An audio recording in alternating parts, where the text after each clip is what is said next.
शनीनाथ गड वारकरी संप्रदायातला एक महत्वाचा गड मानला जातो।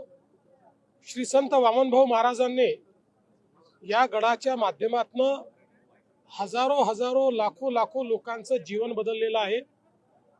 आता तीच परंपरा विठ्ठल महाराज या ठिकाणी चालवतात आणि मी गडावर जात असतो। मागच्या वर्षी पारगावला नारायणी सप्ताह झाला, त्यालाही गेलो होतो। त्याच वेळी म्हसोबाची वाडी इथल्या ग्रामस्थांनी मला यावर्षीचं निमंत्रण दिलं होतं। म्हसोबाची वाडी श्री विठ्ठल महाराज यांची जन्मभूमी देखील आहे, त्यामुळे या सप्ताहाला उपस्थित राहावं ही माझी ही इच्छा होती आणि आज ती इच्छा पूर्ण झाली। पुन्हा वामन भाऊंचा आशीर्वाद मिळाला आणि प्रसादही मिळाला। मला त्याबद्दल खूप समाधान आहे। इथली भाविकता, इथला भक्तिभाव हा अतिशय सुंदर आहे।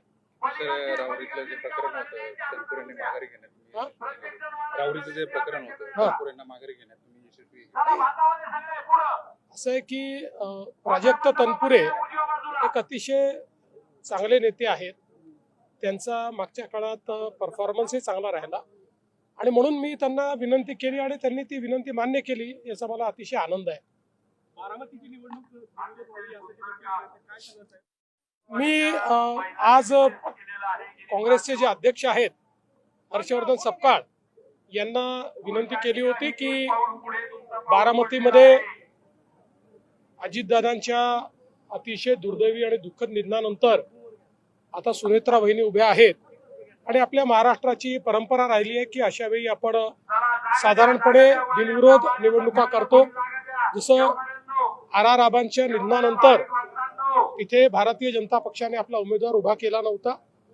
त्यांना मी विनंती केली, त्यांनी चर्चा करताना मला ते सकारात्मक वाटले, पण अजून आता काय निर्णय झालाय याची मला कल्पना नाही, कारण मी कार्यक्रमात होतो। नाशिकमध्ये अतिशय धक्कादायक प्रकार समोर आलाय। त्या ठिकाणी एका कंपनीच्या व्यवस्थापनातील काही लोकांनी धर्मांतराचा प्रयत्न केला, काही महिलांना शोषण देखील केलं त्या प्रकरणात। नाही, हे अतिशय गंभीर प्रकरण आहे। पोलिसांनी हे उघडकीस आणलेलं आहे आणि या अशा प्रकारच्या एका टेक्नॉलॉजी कंपनीमध्ये ज्या प्रकारे त्यांनी दबाव आणून आणि धर्मांतरण आणि लैंगिक शोषण केलं, हे फारच धक्कादायक आहे।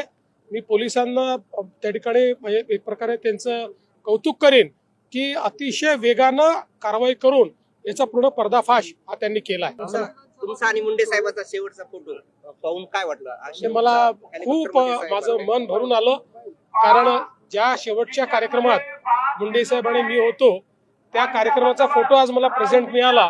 मला असं वाटतं शेवटी आमच्या जीवनामध्ये मुंडे साहेबांचं एक वेगळं स्थान आहे।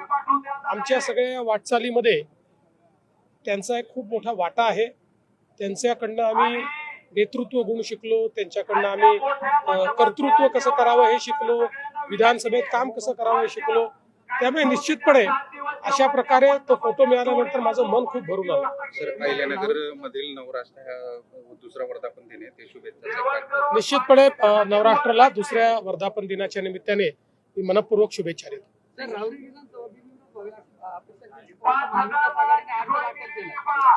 नाही, आमचा प्रयत्न होता, आमची सगळ्यांना विनंती होती। अजूनही वेळ गेलेली नाही, अजून वेळ आहे। जर होऊ शकलं तर उत्तम होईल।